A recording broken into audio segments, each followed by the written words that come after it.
La femme de ménage sortait de la douche. Quand le millionnaire ouvrit la porte sous un ciel d'ardoise, la pluie tambourinait sur les toits de tuiles rouges du vieux port de Marseille, comme un orchestre désaccordé jouant une symphonie sans fin. Dans un appartement cossu de la rue Paradis, l'eau chaude cascadait encore dans la salle de bain, emplissant l'air d'une vapeur parfumée au savon de lavande. Élodie, la femme de ménage, fredonnait une vieille chanson provençale, sa voix douce mêlant au crépitement des gouttes contre la fenêtre. Elle sortit de la douche, enroulant une serviette autour de ses cheveux trempés, ignorant que, de l'autre côté de la porte, un loquet cliqueta. Vincent Delorme, le millionnaire propriétaire des lieux, entra sans frapper, sa silhouette imposante dans un costume taillé sur mesure. Il s'arrêta net, ses yeux sombres écarquillés. « Vous » murmura-t-il, comme si ce mot portait un secret trop lourd pour être prononcé. Élodie sursauta, la serviette glissant légèrement, et un silence électrique emplit la pièce. Que faisait-il ici, à cette heure indue, dans cet appartement qui n'habitait presque jamais? Les rues de Marseille, humides et luisantes sous la pluie, semblaient murmurer des histoires anciennes. Les odeurs de poissons frais du marché de Noailles flottaient encore dans l'air, mêlées à celles du pastis servi dans les cafés voisins. Élodie, 32 ans, connaissait ces ruelles comme sa poche. Elle y avait grandi, dans l'ombre des immeubles décatis du panier, avant de décrocher ce travail chez Vincent Delorme, un homme dont le nom ornait les pages économiques des journaux. Chaque matin, elle traversait la ville à vélo, son panier rempli de produits d'entretien, évitant les pavés glissants et les klaxons des scooters. Ce jour-là, pourtant, une tension inhabituelle planait. Peut-être était-ce la lettre froissée qu'elle avait trouvée la veille, glissée sous un tapis persan dans le salon de Vincent. Une lettre qui ne lui était pas destinée, mais dont les mots « danger »,« vérité cachée »,« rendez-vous à minuit » s'étaient gravés dans son esprit. Élodie n'était pas femme à se faire remarquer. Ses gestes étaient précis, presque invisibles, comme si elle avait appris à se fondre dans les murs. Elle nettoyait l'appartement de Vincent avec une rigueur héritée de sa mère, ancienne ouvrière des Calanques. Les parquets brillaient sous ses mains, les vitres laissaient entrer la lumière pâle du soleil marseillais, même par temps gris. Mais ce matin-là, alors qu'elle astiquait un miroir ancien, elle avait senti un regard dans son dos. Personne, juste le craquement du plancher. Pourtant, l'impression d'être observée ne la quittait pas. Était-ce son imagination, nourrie par la fatigue et cette lettre mystérieuse? Elle n'avait rien dit à personne, pas même à sa sœur, avec qui elle partageait un petit appartement dans le quartier de la Belle de Mai. Vincent Delorme n'était pas censé être là. Élodie le savait, car il passait la plupart de son temps à Paris ou à Monaco, gérant ses affaires immobilières depuis des bureaux aux vitres teintées.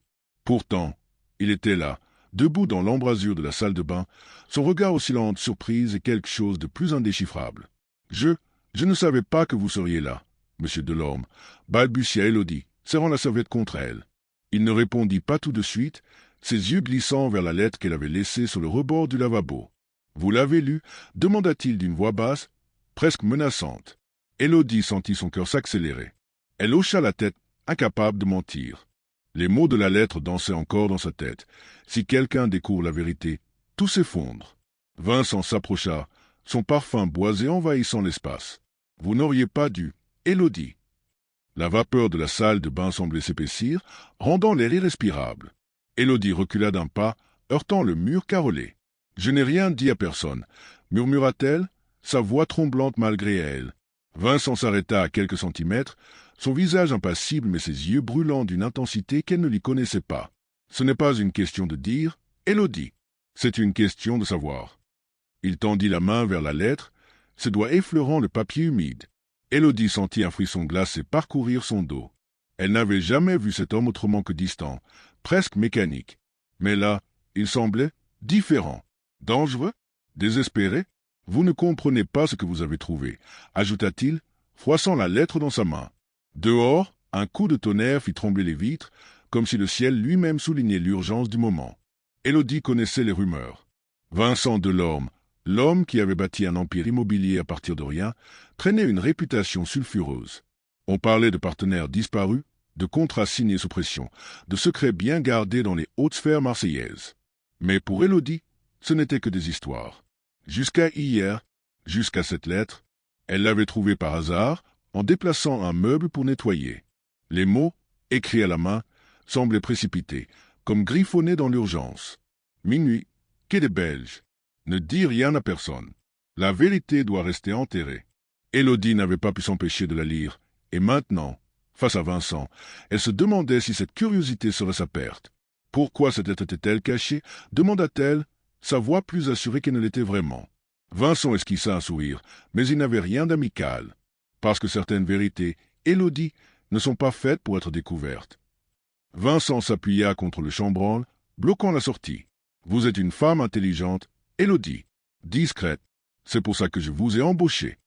Il marqua une pause, son regard scrutant chaque détail de son visage. Mais maintenant, vous êtes impliquée. Élodie frossa les sourcils, son esprit tournant à toute vitesse. Impliquée, elle n'avait fait que lire un bout de papier. Je ne veux pas d'ennui, monsieur Delorme. Je peux oublier ce que j'ai vu. Il secoua la tête, un éclat sombre dans les yeux. Trop tard, mais je peux vous offrir une solution. Il déplia la lettre, la tenant comme une preuve accablante. Travaillez pour moi, pas seulement pour nettoyer. J'ai besoin de quelqu'un, de confiance. Élodie sentit son estomac se nouer. Était-ce une offre ou une menace déguisée? Dehors, la pluie redoublait, transformant les rues de Marseille en rivières improvisées. À l'intérieur, le silence était si lourd qu'il semblait écraser l'air. Élodie resserra la serviette autour d'elle, cherchant une échappatoire dans le regard de Vincent. De confiance pourquoi? Demanda-t-elle, sa voix à peine audible. Vincent s'approcha encore, son souffle chaud contre son visage. Pour garder mes secrets, et peut-être en découvrir d'autres. Il glissa la lettre dans sa poche, comme si ce geste effaçait son existence. Vous ne voulez pas être du mauvais côté, Élodie. Pas avec moi. La menace implicite fit frissonner Élodie, mais une étrange curiosité s'éveilla en elle. Cet homme, ce monde qu'il représentait, était à des années-lumière du sien. Pourtant, il venait de l'Y invité ou de l'Y forcé. Vincent recula enfin, lui laissant un peu d'espace pour respirer. Réfléchissez, Y. Ce soir, minuit, quai des Belges. Venez, et je vous expliquerai tout. Il tourna les talons, mais s'arrêta sur le seuil. Oh, et Élodie? Ne parlez de ça à personne. La porte claqua derrière lui, laissant Élodie seule dans la vapeur qui s'évanouissait lentement. Son cœur battait à tout rompre. Aller au rendez-vous? Ignorer tout ça et reprendre sa vie? Mais pouvait-elle vraiment faire comme si rien ne s'était passé? La lettre, les mots, l'attitude de Vincent, tout semblait conspirer pour la pousser vers l'inconnu. Dehors, un éclair zébra le ciel, illuminant la silhouette d'un homme sous la pluie, immobile, regardant vers sa fenêtre. Était-ce Vincent, ou quelqu'un d'autre, lié à ce secret qu'elle n'aurait jamais dû découvrir? Élodie s'habilla en hâte, ses mains tremblantes. La pendule du salon indiquait 11 heures du soir. 1 heure. 1 heure pour décider si elle allait plonger dans ce mystère ou tourner le dos à cette folie. Elle enfila son imperméable, le tissu collant à sa peau encore humide. En ouvrant la porte de l'appartement, elle sentit une bourrasque froide venue du Vieux-Port. Les quais n'étaient pas loin, mais chaque pas dans cette direction semblait la rapprocher d'un point de non-retour. Arrivée au coin de la rue, elle s'arrêta sous un réverbère vacillant. Une ombre bougea dans l'obscurité, à quelques mètres. Un homme, un chapeau enfoncé sur le visage, semblait l'observer. Le tonnerre gronda à nouveau, et l'ombre disparut dans la nuit. Élodie serra les poings, son souffle formant des volutes dans l'air glacé. Le quai des Belges l'attendait, et avec lui, une vérité qu'elle n'était pas sûre de vouloir affronter. Élodie reprit sa marche, ses pas résonnant sur les pavés mouillés, chaque écho amplifiant son anxiété comme si la ville entière conspirait contre elle. Le vent salé du port charriait des odeurs de mer et de algues, mélangeant le familier au sinistre, et elle se demanda si cette nuit marquerait la fin de sa vie ordinaire ou le début d'un cauchemar. En approchant du quai des Belges, elle aperçut des silhouettes indistinctes sous les lampadaires, des pêcheurs tardifs ou des promeneurs nocturnes, mais l'une d'elles se détacha, immobile, les mains dans les poches d'un manteau sombre. Était-ce Vincent, ou l'homme au chapeau qu'elle avait vu plus tôt? Elle ralentit, son cœur cognant si fort qu'elle crut qu'il allait trahir sa présence. Approchée, Élodie, murmura une voix familière depuis l'ombre, et elle reconnut Vincent, mais son ton était différent, teinté d'une urgence qu'elle n'avait pas perçue auparavant. « Vous êtes venu.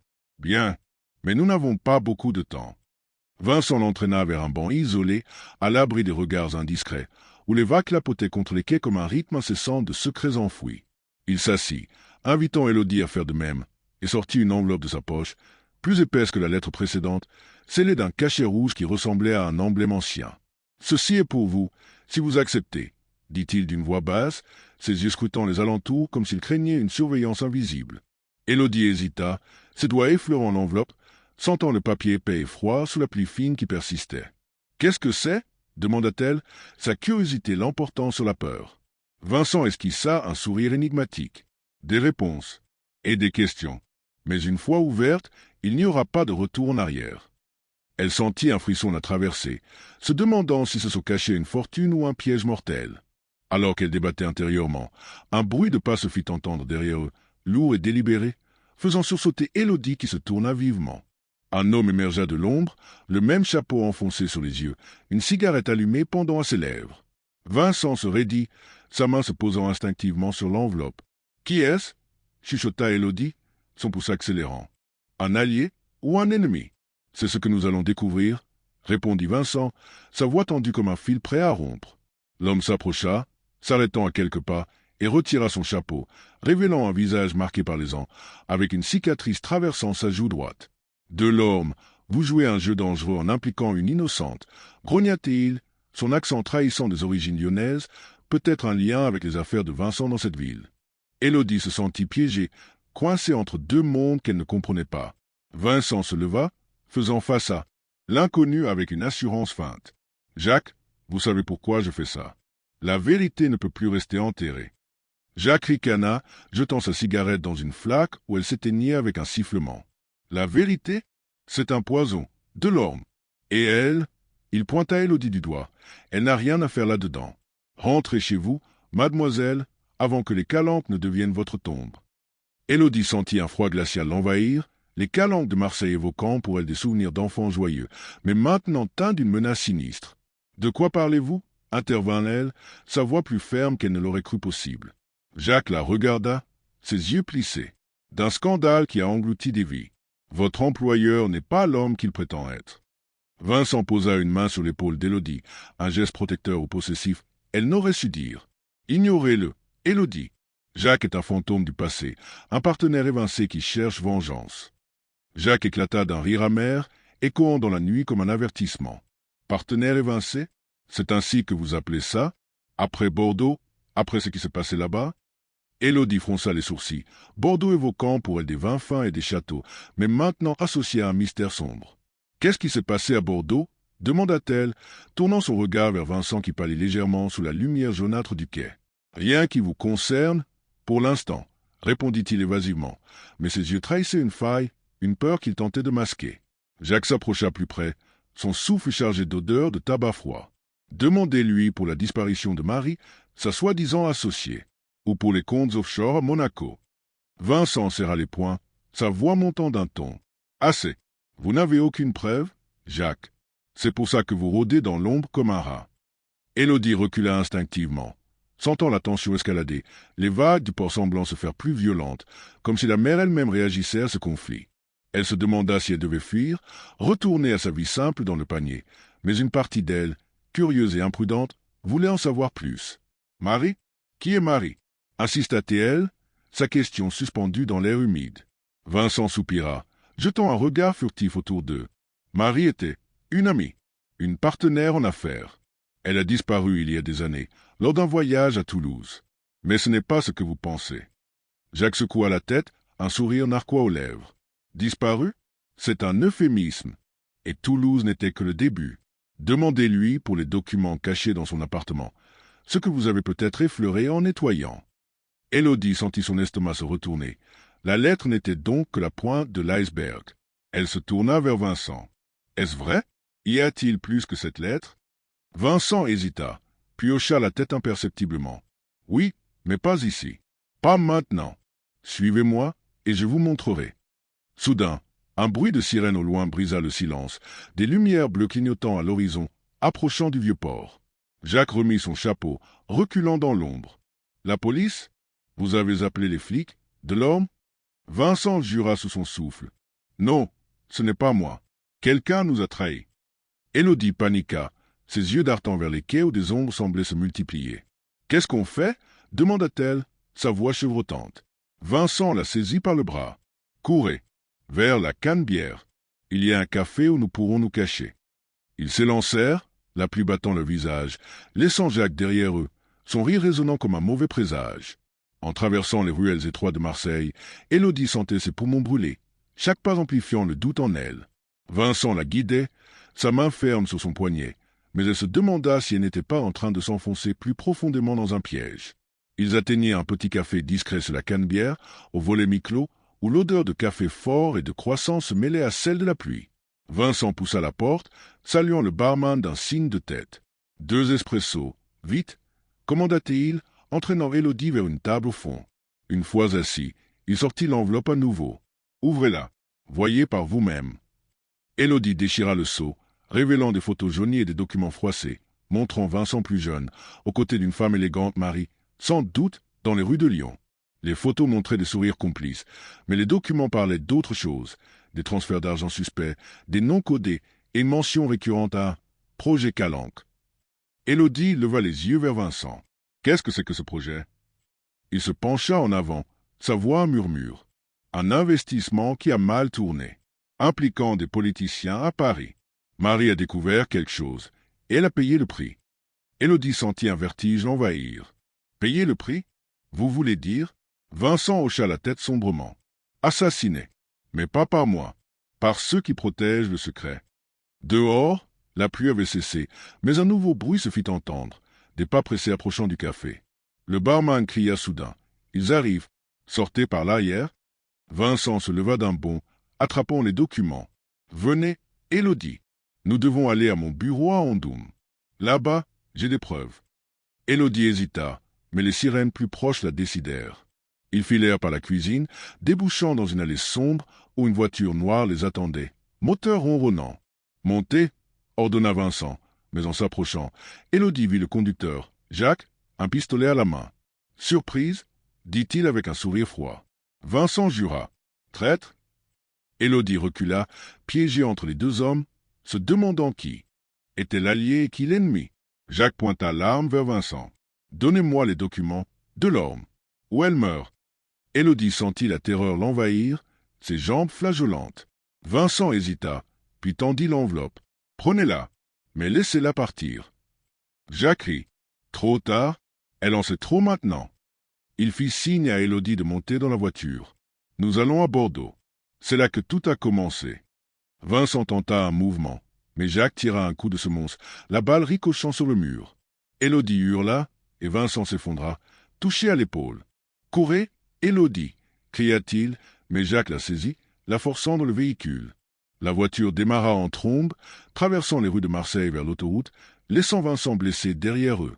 Élodie, le cœur battant, fixa Jacques dans le rétroviseur. « Pourquoi Bordeaux ?» demanda-t-elle, cherchant à gagner du temps.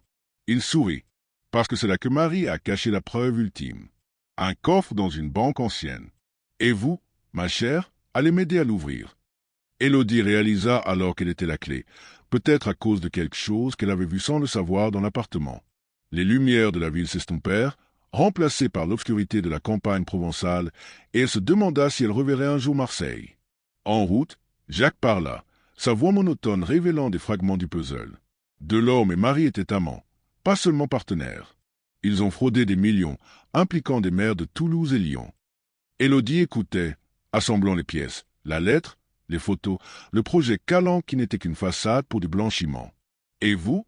demanda-t-elle. « J'étais le comptable, évincé quand j'ai voulu ma part. » Il gara la voiture près d'une station-service déserte, sortant un téléphone.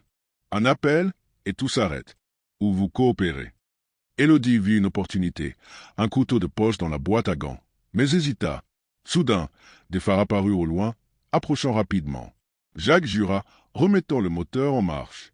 Delorme nous suit. La poursuite s'engagea, à travers les vignobles bordelais sous une lune pâle, les voitures se frôlant dangereusement. Élodie se cramponna, priant pour un miracle. Vincent, dans une voiture volée peut-être, klaxonnait, forçant Jacques à accélérer. « Il ne vous laissera pas partir !» cria Jacques. Élodie, dans un sursaut de courage, attrapa le volant, déviant la voiture vers un fossé. La voiture patina, s'arrêtant brutalement. Jacques, étourdi, lâcha son arme. Élodie la ramassa, la pointant vers lui. « Sortez !» ordonna-t-elle, sa voix tremblante mais déterminée. Jacques obéit, main en l'air. Vincent arriva, boitant, l'épaule bandée sommairement. « Bien joué, Élodie !» Mais alors qu'il s'approchait, Jacques ricana. « Vous pensez que c'est fini? Le vrai patron est à Bordeaux, et c'est que vous arrivez. » Vincent pâlit. « Quel patron ?» Élodie, l'arme toujours en main, exigea des réponses. Dites-moi tout ou je tire. Vincent soupira. Le patron est mon frère, caché depuis des années. Il tire les ficelles depuis Paris. Jacques hocha la tête, et il ne recule devant rien. Un bruit de moteur se fit entendre, une limousine noire émergeant de l'ombre, bloquant la route. La porte s'ouvrit, révélant un homme ressemblant trait pour trait à Vincent, mais avec un regard plus froid. « Bonsoir, Frangin. Et bonsoir, Élodie. J'ai entendu dire que vous aviez trouvé ma lettre. » Le frère de Vincent, Armand, descendit, entouré de gardes du corps. « Vous avez été curieuse, mademoiselle. Trop curieuse. » Élodie sentit la panique monter, l'arme tremblant dans sa main. Vincent se plaça devant elle. « Laisse-la partir, Armand. C'est entre nous. » Armand rit. « Plus maintenant. Elle sait pour Marie, pour Bordeaux, pour tout. » Il fit un geste et les gardes avancèrent. Jacques, profitant de la confusion, s'échappa dans les vignes. Élodie visa, mais hésita. Un coup de feu retentit, venant d'ailleurs. Un policier en civil émergea, badge à la main. Police de Marseille. Main en l'air. Armand jura, ses gardes hésitants. Vincent murmura à Élodie. « C'est un piège que j'ai tendu. J'ai appelé les flics avant de venir. » Mais Armand sourit. « Tu crois que je n'ai pas d'amis dans la police ?» Le policier baissa son arme, révélant sa loyauté à Armand. Élodie sentit le monde s'effondrer. « Trahison partout » murmura-t-elle. Armand s'approcha. « Donnez-moi l'arme, Élodie, et peut-être que je vous laisserai vivre. » Vincent chargea, bousculant un garde, créant une diversion. « Courez, Élodie, vers la ville. » Elle s'élança, l'arme en main, traversant les vignes sombres, entendant des cris et des tirs derrière elle. Bordeaux n'était pas loin, ses lumières scintillant comme un espoir fragile. Mais en atteignant la route, une voiture freina devant elle. Jacques, de retour. « Montez, je ne suis pas avec eux. » Élodie, sans choix, obéit. « Pourquoi m'aider » demanda-t-elle. « Parce que Marie était ma sœur, et je veux vengeance. » Ils roulèrent vers le centre de Bordeaux, vers la banque où tout se jouait. Jacques expliqua. « Le coffre contient des preuves contre Armand. Delorme le sait. C'est pourquoi il vous a impliqué. » Élodie réalisa qu'elle était un pion dans un jeu plus grand. En arrivant à la banque, un bâtiment ancien aux colonnes imposantes, ils forcèrent l'entrée avec un code que Jacques connaissait. À l'intérieur, l'air poussiéreux, ils trouvèrent le coffre. Mais en l'ouvrant, une alarme silencieuse se déclencha. Des pas résonnèrent dans le hall. Armand et ses hommes arrivaient. « Trop tard » dit Armand, entrant avec Vincent menotté. « Les preuves sont à moi maintenant. » Élodie, cachée derrière un pilier, visa. Jacques chargea, distrayant les gardes. Un échange de tirs éclata, le chaos régnant dans la banque. Vincent se libéra, attrapant une arme. « Pour Marie » cria-t-il, tirant sur Armand qui s'effondra, touché. Mais Armand, agonisant, ricana. « Vous pensez que c'est fini? Le secret est plus grand. Regardez dans le coffre. » Élodie s'approcha, ouvrant le coffre pour y trouver non des documents, mais une photo, elle-même, enfant, avec Marie. « Qu'est-ce que ça signifie » murmura-t-elle, choquée. Vincent pâlit. « Marie était votre mère, et Armand, votre oncle. » Le monde d'Élodie bascula, la vérité la frappant comme un ouragan. La police vraie arriva, sirène hurlante, entourant la banque.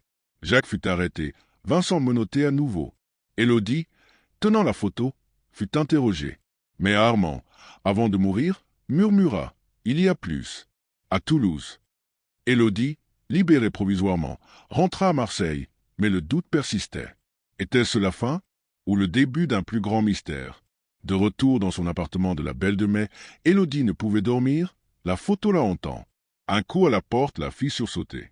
C'était un messager avec une nouvelle enveloppe. À l'intérieur, une note « Toulouse vous attend. La vraie vérité est là. » Signé « M », son cœur s'emballa. Marie, vivante, elle froissa la note, mais la curiosité l'emporta. Le train pour Toulouse partait à l'aube. En montant dans le train, Élodie sentit des yeux sur elle.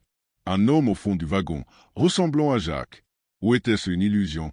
Le paysage défilait, de Provence à Occitanie, chaque kilomètre augmentant la tension. À Toulouse, elle descendit, l'air chargé d'histoire, vers la Garonne scintillante. Une adresse sur la note la guida vers un vieux moulin. Là, une femme l'attendait, voilée. « Élodie, ma fille. » La voix de Marie, vivante. Élodie pleura. Comment? Marie expliqua. Mise en scène pour échapper à Armand. Mais maintenant, il est mort et le secret persiste. Quel secret? Ton héritage. Des millions cachés, mais poursuivis par des ennemis. Soudain, des bruits dehors. Des hommes armés. Ils nous ont trouvés, cria Marie. Elles fuirent par les canaux de Toulouse, le danger les talonnant. Élodie, essoufflée, demanda. Qui sont-ils? Marie haleta. Les associés d'Armand. De Lyon. Ils veulent tout. Elles se cachèrent dans une cave, entendant les pas au-dessus. Marie murmura. Il y a un tunnel vers la sortie. Elles rampèrent, l'obscurité oppressante. À la sortie, Vincent les attendait, libre. J'ai été relâché, pour vous aider. Mais était-il digne de confiance? Ensemble, ils affrontèrent les poursuivants dans les rues de Toulouse, une fusillade éclatant près du Capitole. Vincent fut touché à nouveau, tombant. Marie hurla. Élodie tira, abattant un assaillant. La police arriva, arrêtant les survivants. Mais Vincent, mourant, confia. Le vrai trésor est à Marseille. Dans l'appartement, sous le tapis. Élodie, larmes aux yeux, promit de le trouver. De retour à Marseille, elle souleva le tapis, trouvant un coffre. À l'intérieur, des diamants et des dossiers.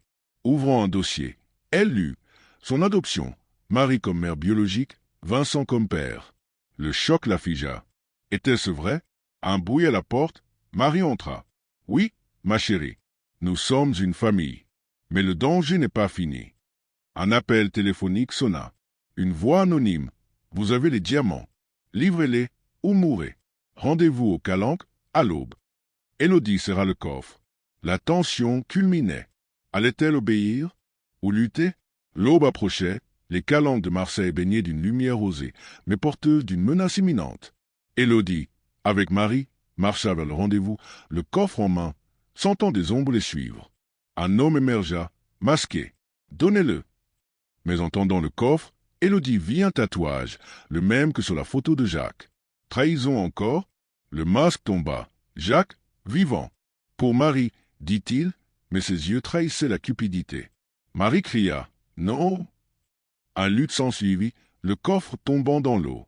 Jacques plongea, mais des rochers l'engloutirent. Élodie sauva Marie, mais le trésor était perdu. Ou pas. Vincent, miraculeusement survivant, apparut. Le vrai trésor, c'est nous. Mais un bateau au large, avec des hommes armés, approchait. Ils viennent pour nous, murmura Vincent. Élodie, déterminée, dit. Alors, fuyons. Vers Monaco. La fuite recommençait, le suspense à son comble. La voiture filait sur la côte d'Azur, les falaises de Monaco se profilant à l'horizon comme un refuge illusoire. Mais Élodie sentait que la poursuite n'était pas terminée, les moteurs vrombissant derrière, rappelant que les ennemis d'Armand étaient tenaces et impitoyables. Marie, à l'arrière, serrait la main de Vincent, ses yeux emplis de regrets pour les années perdues, tandis qu'Élodie conduisait, son esprit tourbillonnant de révélations. Elle n'était plus la simple femme de ménage, mais l'héritière d'un empire bâti sur le mensonge et le sang. Soudain, un barrage apparut, des lumières clignotantes bloquant la route, et Vincent jura. La police internationale. Ils nous ont rattrapés. Mais en s'approchant, Élodie reconnut le chef, un allié de Marie, un ancien amant peut-être, qui leur fit signe de passer. Vite, vers le casino. C'est là que tout se termine. Au cœur de Monaco, dans les salles opulentes du casino de Monte-Carlo, où l'odeur de cigares et de parfums coûteux emplissait l'air, Élodie, Marie et Vincent se faufilèrent parmi les joueurs fortunés, cherchant un coffre secret que Marie connaissait depuis des années. Les poursuivants entrèrent, élégants mais menaçants, scrutant la foule, et Élodie sentit son pouce accélérer quand un d'eux la repéra. « Par ici », murmura Marie, les guidant vers une porte dérobée menant au sous-sol, où les murs sentaient d'humidité et où résonnaient les échos des machines à sous au-dessus. Vincent boitait encore, mais son regard était déterminé. Le dernier dossier est là, celui qui expose tout le réseau de Paris à Lyon. Ils ouvrirent le coffre, révélant non seulement des documents, mais une vidéo, Armand, vivant, simulant sa mort. Le choc fut électrique. Armand n'était pas mort, mais avait orchestré tout cela pour tester la loyauté, pour éliminer les traîtres comme Jacques et pour ramener sa famille sous son contrôle. Élodie, tremblante, visionna la vidéo où Armand riait. « Ma nièce, ma sœur, mon frère, vous êtes tous des pions dans mon jeu. Revenez ou périssez. » Marie pleura, avouant qu'elle avait soupçonné cela. Mais Vincent, furieux, détruisit la vidéo. Plus de secrets. On le confronte. Mais au moment où il sortait, Armand les attendait, un sourire victorieux aux lèvres, entouré de gardes. « Bienvenue à la maison, Élodie. Tu es la clé de tout. » Armand révéla la vérité ultime. Élodie n'était pas seulement l'héritière, mais la fille illégitime d'un politicien parisien, adoptée par Marie pour cacher un scandale qui impliquait tout le pays, des affaires immobilières au trafic d'influence. Vincent n'était pas son père, mais un imposteur engagé pour la surveiller, et Marie avait feint sa disparition pour protéger ce secret. Élodie sentit le monde s'écrouler, ses souvenirs d'enfance dans le panier se révélant fabriqués, des illusions implantées pour la garder dans l'ombre. « Pourquoi moi » cria-t-elle, les larmes coulant. Armand s'approcha. « Parce que tu as le pouvoir de tout détruire ou de tout reconstruire. Rejoins-moi. » Mais dans un sursaut de rage, Élodie activa une alarme cachée, alertant la vraie police monégasque. Le chaos s'ensuivit dans le casino, les joueurs fuyant tandis que les gardes d'Armand échangeaient des tirs avec les autorités, le bruit des sirènes couvrant les cris. Marie fut touchée, s'effondrant dans les bras d'Élodie, murmurant « Pardonne-moi, ma fille, la lettre était pour toi, depuis le début. » Vincent tenta de fuir, mais fut arrêté, avouant dans un dernier souffle qu'il avait aimé comme sa propre enfant. Armand, acculé, pointa une arme sur Élodie. « Tu ne gagneras pas. » Mais elle, d'un geste précis, le désarma, le poussant vers les gares qui l'emmenaient. Seule au milieu du tumulte, Élodie réalisa que la vérité l'avait libérée. Mais à quel prix? De retour à Marseille, sous le même ciel d'ardoise qui avait vu le début de cette folie, Élodie entra dans l'appartement de la rue Paradis, l'eau de la douche coulant encore dans son esprit comme un écho distant. Elle s'assit sur le sol, entourée des débris de sa vie brisée, et trouva une dernière lettre sous le tapis, écrite de sa propre main, des années plus tôt, dans un moment de délire, révélant qu'elle avait tout inventé, que le millionnaire n'existait pas, que Marie et Vincent étaient des figures de son imagination tourmentée par un traumatisme d'enfance. Le twist la frappa. Elle était la millionnaire, héritière solitaire, et la femme de ménage n'était qu'un rôle qu'elle jouait pour échapper à sa réalité, nettoyant ses propres secrets. Le psychiatre qu'elle avait consulté à Lyon avait raison. Tout cela était une hallucination, un mécanisme de défense contre la perte de sa famille dans un accident à Bordeaux. Élodie, ou plutôt Élise Delorme, la vraie propriétaire, se leva, les larmes coulant, réalisant que le danger n'était pas extérieur, mais intérieur, un tourbillon psychologique qui l'avait piégée dans une boucle infinie. Elle sortit de la douche imaginaire, enroulant la serviette autour de ses cheveux, et ouvrit la porte sur un monde réel, mais hanté par les fantômes qu'elle avait créés. La pluie tambourinait toujours sur les toits de Marseille, un cercle fermé sur lui-même, rappelant que certains secrets ne meurent jamais, mais se recyclent dans l'esprit brisé. Élodie, maintenant libérée de ses illusions, décida de tout brûler, les documents fictifs, les photos inventées, pour recommencer une vie authentique, loin des calanques et des quais qui avaient nourri son délire. Pourtant, en sortant dans la rue, elle vit une silhouette familière sous la pluie, un homme au chapeau, qui murmura « La vérité est plus profonde ». Était-ce Jacques ou une nouvelle hallucination? Le doute persistait, laissant une pointe ouverte sur l'abîme de son esprit. Et si tout recommençait, Élodie rentra, le cœur battant, se demandant si elle ouvrirait à nouveau cette porte fatidique.